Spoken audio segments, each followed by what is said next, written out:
Years ago, in the lovely city of Mombasa, was a young and wealthy man by the name of Adil. That evening, he was on the rooftop of an upscale restaurant, his heart racing and palms moist as he practiced what to say. Tonight was the evening he was going to propose to his girlfriend, Zara. If you're new, please subscribe to our channel, like this video, and don't forget to share it with your family and friends. Also, let us know where you're watching from. They were together for a year now, and Adil was convinced that she was the one for him. He paced anxiously up and down, working on his speech. Zara, the moment I met you, I knew you were the one to know. That had seemed too easy. He wiped the sweat from his forehead and sighed. Why did he feel so on edge? He had established a thriving life, navigated big business deals, and made tough choices, yet asking his life's love to marry him made his stomach twist with anxiety. A waiter came over, carrying a silver platter with a small red velvet box holding the engagement ring. Adil swallowed hard, nodded in gratitude, and accepted it. Just then, Zara came dressed in a sleek, long lilac dress that cascaded down her legs as she got onto the rooftop.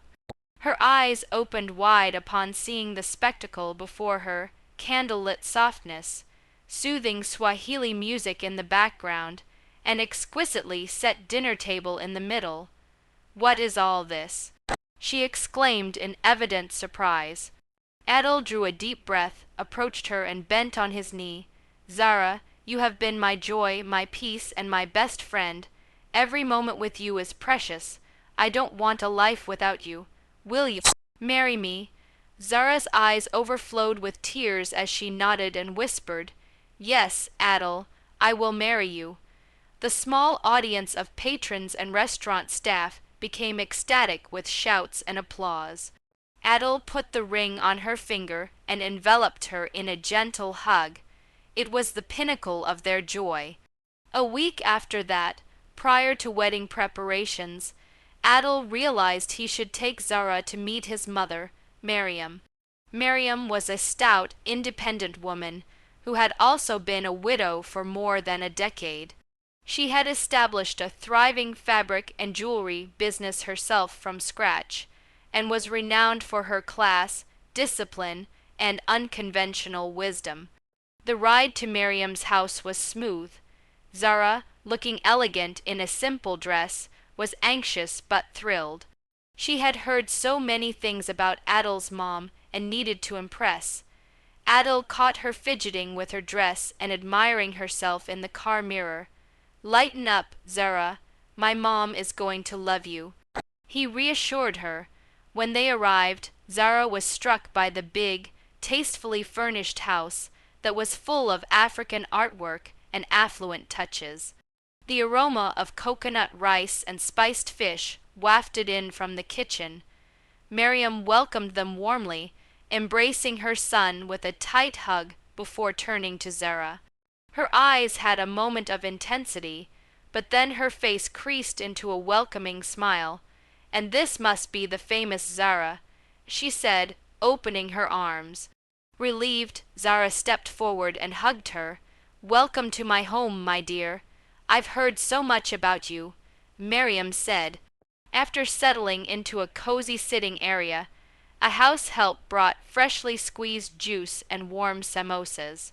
The conversation flowed easily. Miriam asked about Zara's background, career, and family, making her feel at home. Then, at dinner, Miriam dropped a surprise bombshell. I have a present for both of you. I will fund your honeymoon, but I'm not telling you where we are going. Zara's face lit up with thankfulness. That's very kind of you, Ma. You are my daughter now. It's only proper I send you off into marriage in style, Miriam said. The day of the wedding came, and it was enchanting, an expensive beach resort with white and gold drapes, exquisite flower arrangements, and fairy lights.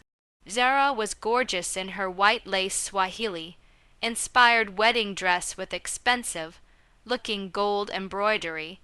Adil, wearing his gold, trimmed cream, colored kanzu, couldn't look away from her. As the crowd cheered when they were declared husband and wife, Miriam stood watching proudly, muttering to herself, "My son is finally a man." That evening, after their celebrations, they came back home looking forward to their honeymoon. But the following morning, their dreams were ruined. There was a tremendous knock on the door. Adil opened it and was petrified. Miriam was standing there carrying 4 big suitcases. "Mother, what are you doing here?" He questioned, bewildered. "I've come for the honeymoon," she answered softly. Adil blinked. "You mean you'll be staying here?" "Yes, my dear. I thought it would be wonderful if we spent this special time together as a family. Besides, I need to teach Zara how to be a wife and care for a home in the proper way." From then on, their honeymoon became a test of patience, particularly for Zara.